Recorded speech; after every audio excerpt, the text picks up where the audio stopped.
So do you believe in the all-knowing, all-powerful, all-good notion of God? What do you mean by believe? Do you think it to be true? That's the circular definition. What do you mean when you say you believe? How is that circular? Because you added no content to the answer by substituting the word true and believe. I said you think it to be true. All right. So if you believe something, you stake your life on it. What do you mean by that? You live for it and you die for it. That's what I mean by that. It isn't something that you say. It isn't something that's associated with logical consistency. It's not declarative. It's not propositional. It's not a figment of your imagination. It's the presupposition of your attention and your action. And you're either fragmented, in which case you worship multiple gods, or there's some unity at the bottom of it that makes you an unstoppable force. Okay, so you're saying that you don't believe something if you wouldn't die for it? Not really, no. Okay. So then, how would you define belief? Something you say? Well, can I explain? Like, I could believe it is the case that this pen exists, but if someone like threatened my life, right, I would lie in order to be able to save my life, right? Like, I think you would do that too. You wouldn't lie to save your life? Don't be so sure. You wouldn't lie to save your life? How much do you know about me? I didn't lie to save my career. I didn't lie to save my clinical practice. Would you lie to like save your children, your mom, your dad? I don't think lying would save them. Can there ever be a circumstance logically that lying could save someone's life? Yeah, and if you're steeped in sin, you're likely to live in circumstances like that. I'll give you an example. If you're like in like Nazi Germany, and it is the case that there's like Jewish people in your attic and you're trying to protect them, would you lie to like the Nazis? I would have done everything I bloody well could, so I wouldn't be in that situation to begin with. It's a hypothetical, and it's not answerable. You can't answer hypotheticals? No, I can't answer a hypothetical like that because it's far. Look. Don't play games. I'm not playing games. I'm just asking if you ate it today. If you present me with an intractable moral choice that's stripped of context and you back me into a corner, you're playing game. I just told you I would do everything that I could to make sure that I'm never in that situation. By the time you've got there, you've made so many mistakes that there's nothing you can do that isn't a sin.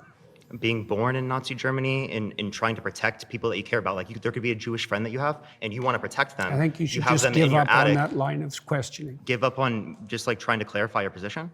Because you don't like, are you like uncomfortable with me asking this question? It's just a basic hypothetical. Like I could ask you. It's just a basic hypothetical where you put Jews' lives at stake in Nazi Germany. That's just a basic hypothetical. Obviously, you would lie in that scenario to save their life, but you're like not trying to answer this question for some reason. I just told you why. Are you anti-fascist? Like, so you're anti-fascist? Why are you asking that? I was just asking, just clarifying. But like, okay, again, you're not answering this hypothetical because you know it shows that you clearly would lie to save someone's life. I'm answering it in a manner you don't find acceptable. Don't raise dragons right off the bat. For new players, at the start of the game, don't rush to raise dragons. Obviously, because I care about truth. I wouldn't be in that scenario. Obviously, right? Logic, you know it shows that you clearly would lie to save someone's life. I'm answering it. But like, okay, again, you're not answering this hypothetical because you know it shows that you clearly would lie to save someone's life. I'm answering it in a manner you don't find acceptable. Obviously, because I care about truth. I wouldn't be in that scenario. Obviously, right? Logically, because that's already happened. Like that's in the past. You don't have a time travel device. We're bringing this logical hypothetical up to show you that in some circumstances that do happen within the real world, you would lie to save people's lives. So your definition of truth isn't actually how we're typically using it. So what you're trying to do is you're trying to muddy the waters when I ask you, like, do you believe this? Do you think this to be true? So you don't actually have to answer the questions. And plenty of Christians don't like that because they clearly see that you don't really like want to be associated with Christianity. I can imagine that I was in a situation where the best I could do as a consequence of my previous mistakes was to tell the least amount of lie I could manage. But that would likely indicate that I had made all sorts of catastrophic errors on my way there. So you would lie to save someone's life. So again, you do believe it to be true in that circumstance, even though you like lied in that scenario. So not without the context that I put it in. You were not willing to die for it. You were not willing to let other people die for it. So that's not what you see to be true then, seemingly. You're doing exactly what I said you were doing at the beginning of the conversation. You're generating an impossible, restricted, hypothetical with no precursors to back me into a corner. How is it possible? Is there something contradictory about it? Nice to meet you. You're saying atheists worship things or people or places, whatever. Can you be very clear about your definition of worship again? Attend to, prioritize, and sacrifice for. Okay, that's it. That's your understanding of worship. Well, I could flesh it out, but that'll do for the time we have. Okay. Do Catholics attend to Mary? Well, yes, Okay. So do they fit that description of worship? yes. So you would say Catholics and other people that revere Mary, like the Eastern Orthodox tradition, worship Mary. Well, they might not put her in the highest But place. you would put it that way. No, You just said it. Now you're taking it back. there's now? still a hierarchy. Okay, there's a hierarchy, but within the There's something at the top. All right, you can worship things Mary below. is quite a ways up the hierarchy, but not at the top. Let's go over your definition of worship again. What's your definition of worship? Attend to, Attend to. Do prioritize, and Catholics sacrifice for. do Catholics attend to?